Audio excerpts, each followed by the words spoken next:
అసలు కషాయం ఏంటంటే ఇది దగ్గుకి చేస్తున్నాను. అసలు మ్యాటర్ ఏంటంటే ఈ కషాయం కోసం చెప్దాం అనుకోవట్లేదు.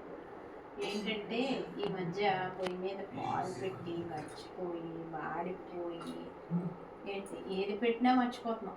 ఎందుకంటే ఫోన్ ఒకటి వచ్చింది కదా, ఫోన్ వల్ల ఫోన్ చూసుకొని మర్చిపోతున్నాం. ఈ స్టవ్ మీద ఏం పెట్టినా మాడిపోతున్నాయి అన్నమాట. నీళ్ళు పెడితే సగం అయిపోతున్నాయి, కూర పెట్టినా మర్చిపోతున్నాం, పాలు అయితే ఇంక మాడిపోతున్నాయి, వాసన వచ్చేదాకా అవ్వట్లేదు. అది అది మర్చిపోవడం వల్ల ఏమవుతుందంటే వాసన కూడా తెలియట్లేదు అన్నమాట.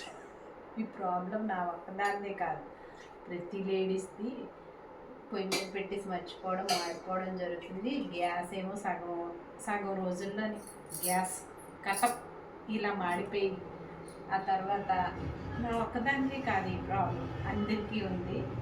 నెక్స్ట్ జెంట్స్ అయితే, మా ఇంట్లో అయితే మా పిల్లలు మా వారు పాలు పెడితే మర్చిపోతాను నేను ఎక్కడికన్నా ఊరికి వెళ్తే.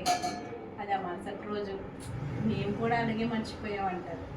అందుకని మనకి ఈ మర్చిపోవడం అనే దాన్ని పొయ్యి మీద పెట్టేవరా బాబు అని ఒక సౌండ్ వస్తే కొంచెం ఒక 10 నిమిషాల తర్వాత ఈ స్టవ్కి మనకి ఏమవుతుందంటే ఆ సౌండ్లో విని కొంచెం ఆపుతాం.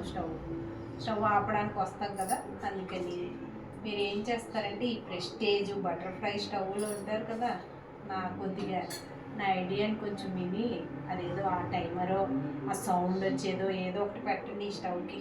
ఆ టైం అయ్యేసరికి ఆ పొయ్యి ఆర్పాలి, ఆ పాలు పెట్టే పొయ్యి మీద అని చెప్తుంది కదా, ఆ సౌండ్ వస్తే అలాంటివి చెయ్యండి రా బాబు. కొంచెం అందరికీ ఉపయోగపడుతుంది, ఆ పని చేయండి. అందరికంటే ఆడవాళ్ళకి బాగా ఉపయోగం. మీరు ఆ పని చేయండి కొంచెం. Please like, share, subscribe.